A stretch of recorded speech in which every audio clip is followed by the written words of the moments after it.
আসসালামু আলাইকুম। Hello everyone, সবাই কেমন আছেন? আলহামদুলিল্লাহ আমি তো ভালো আছি। সবাইকে স্বাগতম জানাচ্ছি আমার পেজ দেশি বিদেশি কুইজিনে। প্রথমেই আপনারা দেখলেন আজকে আপনাদের সাথে আমি কি শেয়ার করতে চলে এসেছি।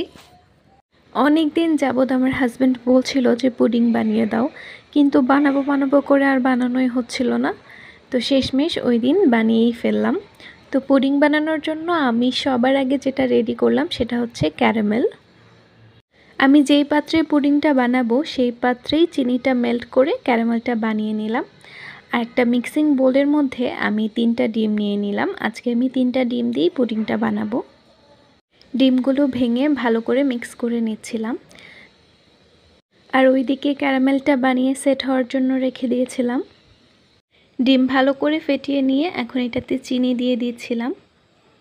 এবার চিনিটা ভালো করে মেল্ট হওয়া পর্যন্ত মিক্স করে নিব।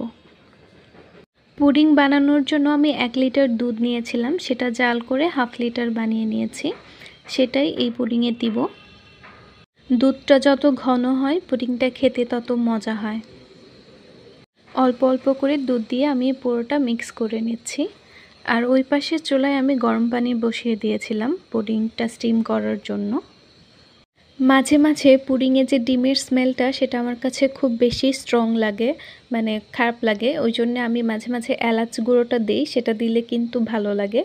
আবার এই যে ভ্যানিলা এসেন্সও দিই। আজকে আমি ভ্যানিলা এসেন্স দিয়েছি অল্প একটু, দিয়ে ভালো করে মিক্স করে নিয়েছি। এখন এটা আমার রেডি হয়ে গেছে, শুধু এখন স্টিম করব।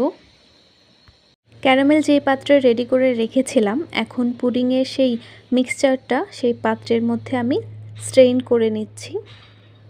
এখানে আমার স্ট্রেইনারটা খুবই ছোট হয়ে গেছিলো, যার জন্য একটু সময় বেশি লাগছিল বা সমস্যা হচ্ছিল। আর একটু বড় হলে ইজিলি হয়ে যেত। তো আমি পুরোটা পোর করে ফেলেছি। এখন ঢাকনা দিয়ে ঢেকে দিয়েছি। আর সসপ্যানে ওই গরম পানিটা দিয়ে এখন আমি পুডিংটা স্টিম দিব। ওয়েটটা দেওয়ার কারণ হচ্ছে পাত্রটা যেন মিসপ্লেস না হয়ে যায়। তো এই তো আধা ঘন্টার পরে আমার পুডিংটা একদম রেডি। আমি আরও 10 মিনিট ঠান্ডা হওয়ার জন্য রেখে দিয়েছিলাম। এখন আমি ঢেলে নিব। এটা হচ্ছে সবচেয়ে কঠিন কাজ। এই সময়টাতে বেশি নার্ভাস লাগে যে পুডিংটা ভেঙে যেন না যায়। তো এই তো আমার পুডিং একদম রেডি। আমার হাজব্যান্ডের মিষ্টি খাবার পছন্দ, আর পুডিং তো অনেক বেশি পছন্দ। তো তার জন্যই এটা বানালাম আর আপনাদের সাথেও শেয়ার করলাম। তো আপনারা দেখতে পাচ্ছেন আমার পুডিংটা কেমন হয়েছে, অবশ্যই কমেন্ট করে আমাকে জানাবেন। সবাই ভালো থাকবেন, সুস্থ থাকবেন আর আমার পেজের সাথেই থাকবেন। আল্লাহ হাফেজ।